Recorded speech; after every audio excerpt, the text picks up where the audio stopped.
April the 14th. I'm Todd Duplantis. Welcome to Up to the Minute. We're very happy to have you with us with your HCC news and information. This week's moving along. One person who doesn't agree with the fact that this month is moving along, Brittany Pacheco, joining us from her nerd room. Brittany, is it a slow month or not? Maybe I'm a little biased because April is my birthday month, but it's going by a little bit more quickly than the last 3 months of 2020. I told you that January took 84 years, February probably about the same, March, I don't even know what happened in March. It's the longest spring break of life right now for many of us. So, but April seems to be going by, pretty normal. Pretty normal. That's an understatement there. Things are far from normal, but we're moving through with this new world we're living in. We've got two very special guests joining us this morning. I'm very proud to have Trustee Robert Glaser from District 5. Thanks for joining us. Good to see you again, Trustee. Thank you, Todd. A pleasure to be here. I appreciate you putting this together for us. Thank you. Absolutely, and a program that's very special to Trustee Glaser, the VAST Academy. We've got the program director for VAST, Sue Moraska, joining us on the show. Sue, welcome to the show. It's nice to have you with us, and I've got to thank you for being one of our biggest fans. Oh, thank you. I'm so excited to be here. Thank you, Todd. Yeah, we've been wanting to have you on to touch on the great things you're doing at VAST, but first we want to explain some basics about VAST for folks who may not be fully aware of the Academy and all the great work you guys do. Can you tell us first off a thumbnail sketch of what the mission is for VAST and who you guys assist? Sure, absolutely. VAST Academy is a post-secondary program. We provide comprehensive support services. We offer a occupational skills certificate, career readiness certificate. It serves students with intellectual and developmental disabilities. And we provide support services and employment services, transition services. And I know you recently won a pretty prestigious award and had a chance to travel to Europe. Tell us about that. Oh my goodness, that was Trustee Glaser got to go as well as our chancellor. It was an honor. It's called the Zero Project Conference, and the Zero Project is about no barriers. It's a global organization, nonprofit, and it's a conference where we share best practices around the world with breaking barriers for persons with disabilities. So we were very honored to receive one of the awards for one of the projects this year. I think we were one of 75 out of 400 that applied. That's a great accomplishment. And Trustee Glaser, you are along for that trip, and VAST has always been very special to you. Tell us about that. Well, I learned about the VAST Academy when I came on the board, and I realized how important and special a program it is. It touches all walks of life. The students that attend that program come from all across our district and even some from beyond. And we provide very important services that allow our students to advance their capabilities, and that not only helps themselves, but helps their family as well. So I'm very proud of Sue and the program that she's been running for over 25 years now. And to see the program recognized on an international level was very satisfying and gratifying. So I was proud to represent our board at the event. And Sue, that Trustee Glaser touched on this just a moment ago. You've been with the program for 25 years. You were there in the beginning and you're there now. Yes, I was. Actually, we're going on 30 this year. Wow. I was the original instructor, but of course the program has evolved and transformed through the years, and we've grown, and we're now the VAST Academy. We started off, our first graduation was in 1992 with 50 students, and now we have over 200 students we serve at 3 locations. And your students have some incredible opportunities. I know you guys are involved with STEM camps, robotics, the Apple Swift coding, and the students learn lifetime skills, and you work with them to get into positions, correct? That they can start with their working career. Yes, we do, Todd. We have internships. We have over 50 employer partners, and we match up our students on internship field experiences. We also assist them with employment. MD Anderson is one of ours, the VA. They've do patient escorts, food services. Of course, during COVID now, during this time, we did have to stop the internships temporarily, but we have a class that the students come to every Friday, and that course is online, so our students can continue to gain, job readiness skills, even though they're not going to their field experience at the moment. How has the transition been for your team with delivering education online? Well, it was kind of challenging, a little overwhelming, I believe, for some of our faculty at first. But I was so proud of our faculty and our staff. They really rose they really raised the bar and went above and beyond, working together collaboratively. We had some instructors who already had used some of these methods. We actually are using Edmodo and Nearpod, and even combining that with Zoom and WebEx meetings, so they can meet with the students as a group. So it was kind of challenging for our faculty at first, and then we were really expecting it to be very challenging for our students and parents. But surprisingly enough, we've had a lot of success so far, even though there are still some challenges. Sue, do you see now that we're, all of us, we even talked before we went on the air, that all of us are learning to use these new platforms. You're delivering education, we're delivering broadcast and programming. Normally for a television station, now we're doing it across social media and the internet.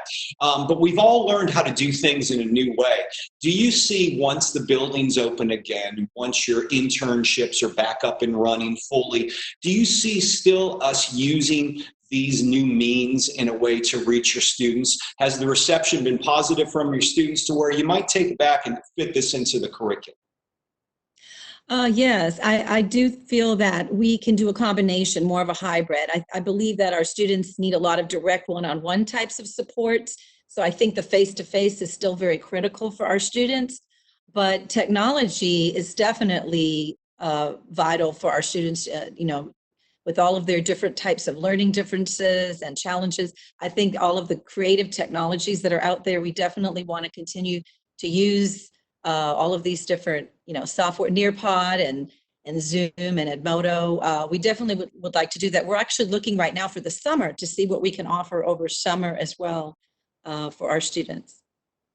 Do you have maybe too early to ask, but do you have any plans of maybe doing the STEM camps online or looking at possibly doing that as well? Yes, actually, we are in collaboration with Dr. Shauna Mishi, who is, the Center of Excellence Dean for our Digital Technology, Instructional Technology Division at HCC, and we are looking at doing an online robotics. And I got to tune in yesterday in one of their teams meetings to see how it's working. And this is what we're looking at. Possibly, it's looking very promising that we're going to be able to do that instead of our face-to-face STEM camps. And so this is exciting, to see that we could possibly do this online. They can actually build robots, like it's a simulation type. And they would also be doing it through WebEx, meeting as a group through WebEx. Mm-hmm. You're working with Dean Admishi, and you're in good hands there. I like to call him like the digital guru out at Southwest. That guy seems to be everywhere, on top of everything, and really supporting so many services as well. Oh, yes. He's awesome. He rocks that whole Trustee Glaser. I'm so glad we're part of that now. Absolutely. And Trustee Glaser, we're talking about we've really ramped up our online operations and getting prepared. Looking from a trustee standpoint at how quickly the college has been able to get up to speed, that must be encouraging in some ways. It is. It's been quite a challenge, and I can, as a board member at the state level of trustees, I can tell you it's been a challenge at all the community colleges statewide, as I'm sure it is across the country. And I really am amazed at the speed that we've been able to ramp this up. Of course, we're a larger school, so we have a lot of folks on board, and we're finding out, rather quickly who was more computer savvy than others, and I think everybody is doing their best. And there's been a lot of mentoring going on by both some administrators and many of the faculty to reach out and work with others so that they can get up to speed on this rapidly changing format. Kudos to those folks, and I appreciate the hard work that they do. And we're making the challenge. We're addressing the challenge as best we can. And I think we're doing a fine job.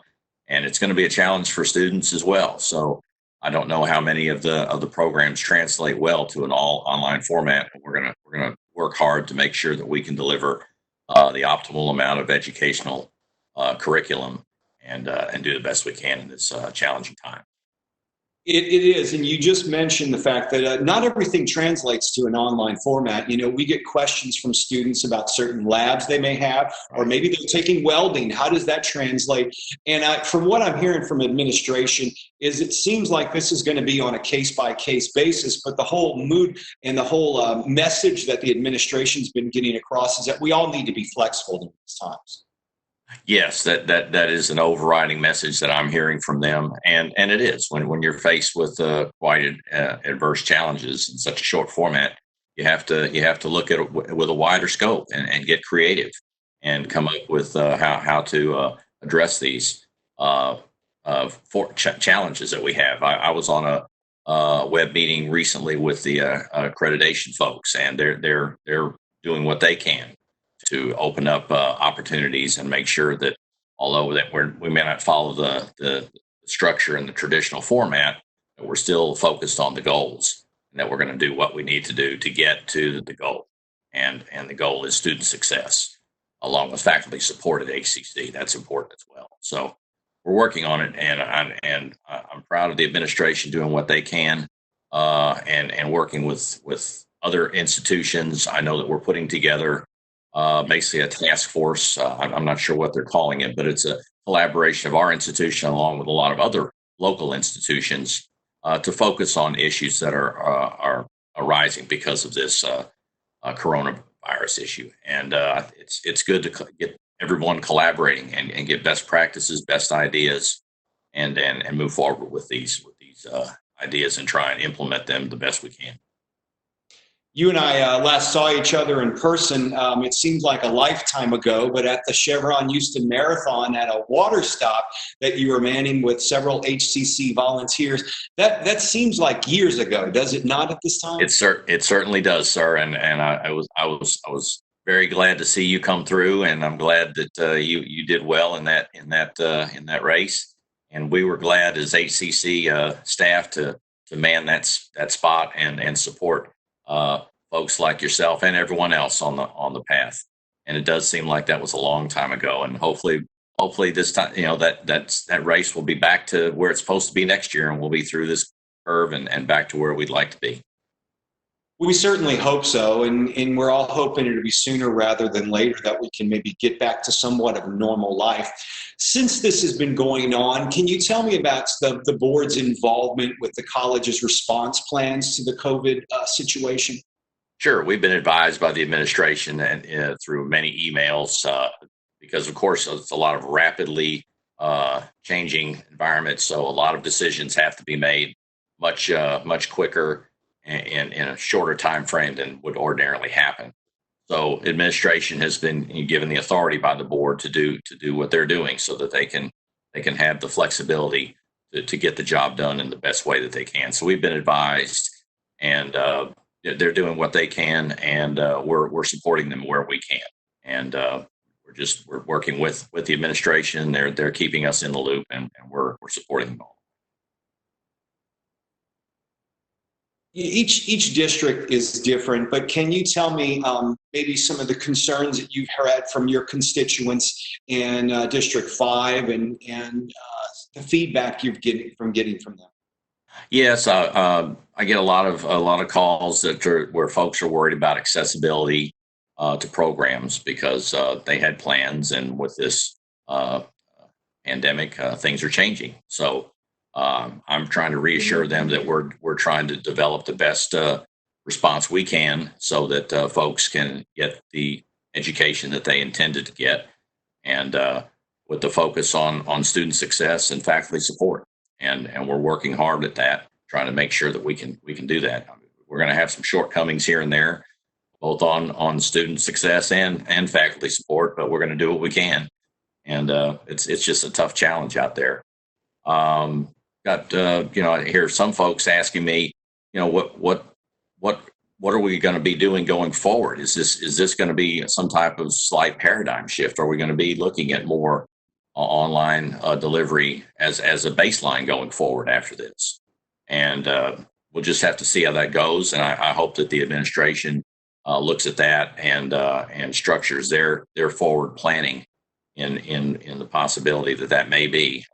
There's a lot of data we'll have to collect and analyze before we make long-term decisions, but it's certainly possible that this is going to shift things. There are a lot of folks, it's like in other areas, people are now shopping online more and doing other types of things, and you wonder, are they really going to go back to where they were before all this happened? There's probably going to be a percentage of folks that now they've gotten over the hurdle of online shopping and realize, oh, it's not so bad. They may just stick with it. So there may be a little bit of different numbers going forward, and I think we may see the same going on with education, higher ed. So it'll be interesting to see how it goes. We'll have to look at the data and respond to what the community is looking for accordingly.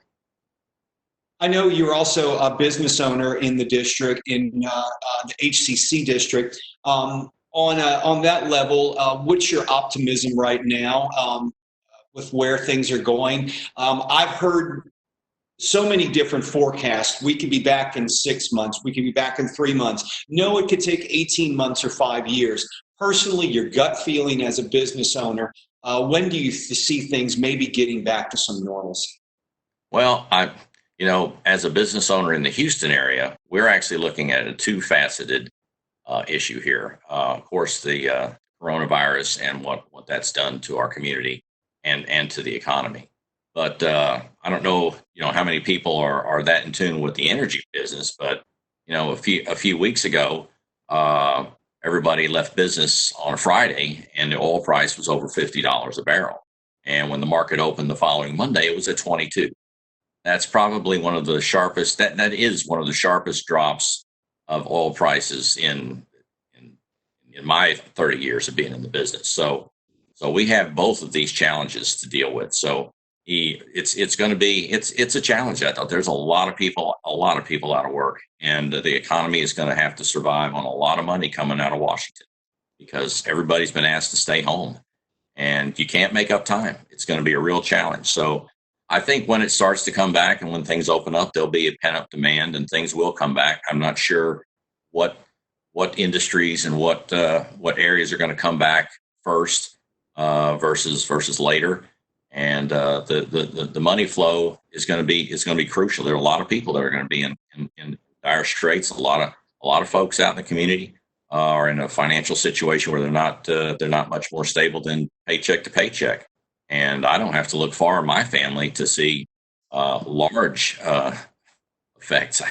My immediate family has many people that have been furloughed or down to 2 days of work a week, or it's just unbelievable how everybody, it's affected everyone. I'm in what they call an essential industry, so I still go to work every day, and we're still staying fairly active. But I will tell you that the energy component of my business has seen a complete drop. So I have some other areas that are staying busy, but for folks that aren't able to work from home or are furloughed or in industries where there just isn't any work, and it's going to be a real challenge. And I hope that comes back sooner than later because people are really going to be tough. So I'm hoping somewhere between that 6 to 12 month period, but that energy price is going to be a wild card for our area, especially. So hopefully that will come back as well, and that we can push ahead on both fronts. Being a lot of folks have lost their jobs, especially in the energy industry, and you just hear those jobs may not be coming back. A lot of folks may be looking for a career change. Can you offer any words of support or advice to people who may be looking at a career change that we do offer something for them in a very short amount of time? You can come in and get a certification and maybe get another career midlife. Yes, I've always been a proponent and of some of the programs that we have that get folks turned around quickly. I understand that there are many certificate programs in the workforce area, but there are also many programs that we have that really their primary focus is how fast can you turn around and what is the delta on what you can make versus, before you acquire the skill set versus getting the skill set once you complete it. Because many of these folks, they don't have time to wait for a semester or a year or two to get to that qualification that will get them the money change that they need to support their family. So we may see perhaps in energy, of course, that's been cyclical, and you always see people cycle in and out of that business when things go the way they have. But the focus is what can people do and get in, and how fast can they get out, and what kind of change, so that these things can be stackable and they can get back to work, and at least they can make more money to pay their rent and keep their families going. And then they can perhaps take further training. But the triage, I guess, would be a good term for it. So, we need to make sure that we offer the various types of programs. So if folks are looking in a transition, that we have the opportunities to do that. And the online programming being exclusive is going to be a challenge, but hopefully we'll move to get back to classroom teaching as soon as possible. I don't know if we're going to be seeing that in the fall. I'm hoping we can. We're going to be looking at some scenarios that actually take us out further than that, I believe, at tomorrow's meeting. So it's going to be real interesting. I'm going to cross my fingers, but of course, we really can't open up the economy at the expense of people's lives. So I understand the time frame we have to follow to make sure that we do this the right way. Trustee Robert Glaser, District 5, thank you for being here with us this morning and helping out with the VAST interview as well. And Sue Moraska, some great work you guys do for the VAST Academy, Sue. We appreciate everything you've done here at HCC, and continued success with VAST. Thank you, Todd. Thank you, Todd, and thank you for what you and your department do. You put out a lot of content in a challenging time, and it's well appreciated. We have a lot of folks at home that are able to access this, and at least this is an opportunity for folks when they're not working or they have to work from home, that they do have content to review and see. And I appreciate all the efforts that you have put in to make sure that we have this type of content. Thank you very much for getting that done. Thank you. It's an honor to do it, and certainly enjoy what we do here at HCCTV. And we enjoy getting the information out there on a daily basis, especially during this COVID crisis and beyond. Trustee and Sue, thanks again for being here. Brittany Pacheco joining me on the show right now. Brittany, thanks again.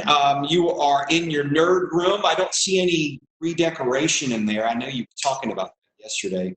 But Todd, there is a new addition to one of the walls. What do we got? Oh, I don't know. You guys are going to have to just go back and look at our video from yesterday and see what's different. And maybe we'll do a side-by-side from yesterday's video. Side-by-side comparison. Let's get Justin working on that. Maybe you could talk to him about that. I'm a graphic designer. I can do it myself. It's fine. Okay, you do that. Find out what's different on your wall. I don't know. The pictures? Are the pictures new? Maybe. I'm going to go with the two pictures there. Sure, we'll go with that. Anyway,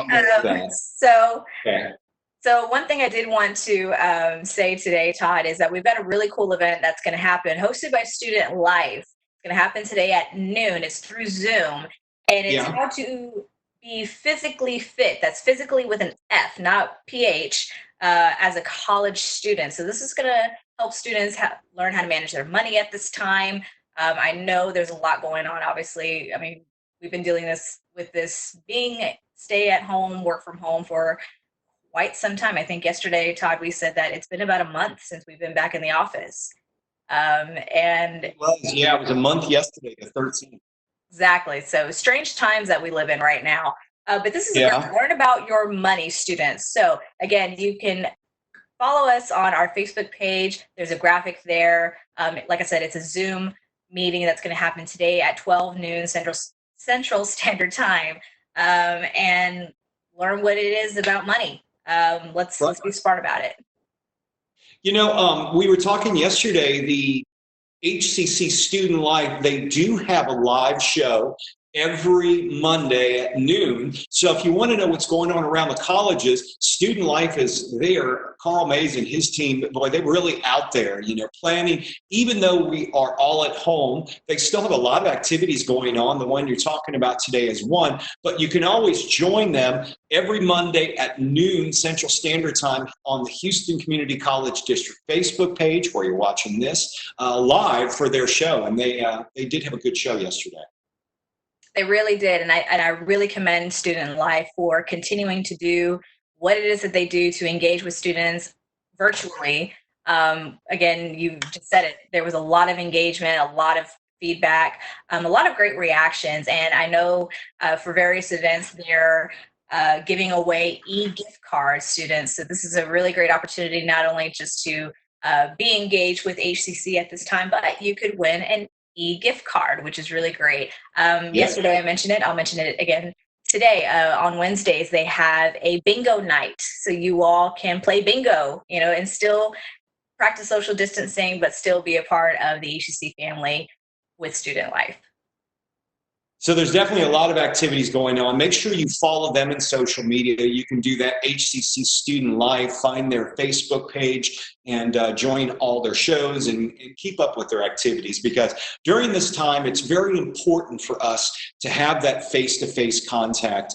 We may not be getting out of our houses. You may not be seeing other individuals in person for weeks now, but you can at least see people face-to-face using technology. And I know at least at HCCTV, we try to have our daily meetings because it's important to check in with your peers and your folks that you work with. You're normally going to be there with them on a daily basis. So I think it's real important to have that connection even when we're distanced away from each other.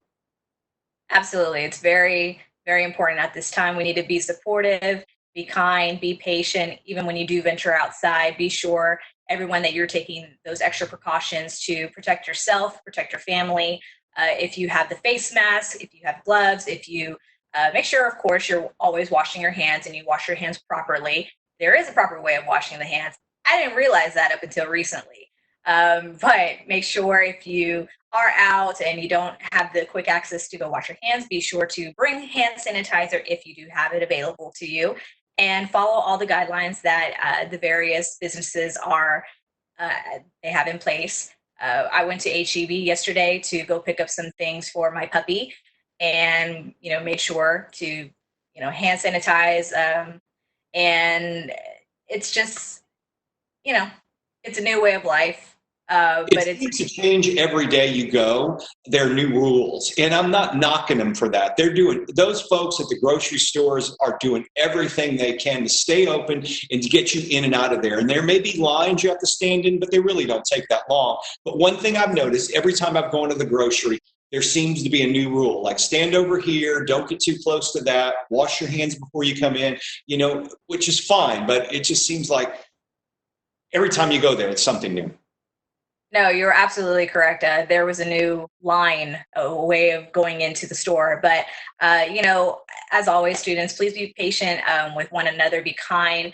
You never know what a smile can do to even a complete stranger if they're having a bad day. We have many people who are literally by themselves at this time. So be sure to check in on them and let them know that, you do care about them and that you're there to support in any way possible. But again, students, we have been seeing your social media questions. I know I've been answering a lot of them about summer classes. And once again, summer registration is underway. You can go to hccs.edu/now to go check out all the course listings that are available. I say that specifically because we did have a question about a class that was not available at the time, and you guys have mentioned it before. Not all classes are going to be available online, especially those that are skill lab courses such as welding. So everything is going to be a case-by-case scenario, but the classes that we know are available for the 100% online classroom method, you can find again at hccs.edu/now. And when you're on the HCC page, if you have questions about your classes, maybe you need to speak with a counselor, or an advisor, you can go to hccs.edu, scroll down to the bottom of the page. There is a tab that says virtual assistants. If you don't want to post your question in social media, go to that tab. Each one of those is getting looked at and directed to the right person. They will get back to you on an individual basis with an individualized answer to answer your question. So if you have something you need to know, feel free to find them in the virtual lobby that's now on the homepage.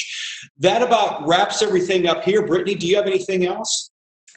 Nope, that'll be it for me. Just have a great Tuesday, students, faculty, staff. Thank you for everything that you're doing, and we'll see you back tomorrow on Up to the Minute. Thanks, Brittany. Trustee Glaser and Sue Moraska, thank you both for being here today. Thank you. Appreciate the opportunity. Keep up the good work. And thank you for joining me on Up to the Minute. I will see you tomorrow at 10 a.m. Central Standard Time with more HCC news and information. Have a great day.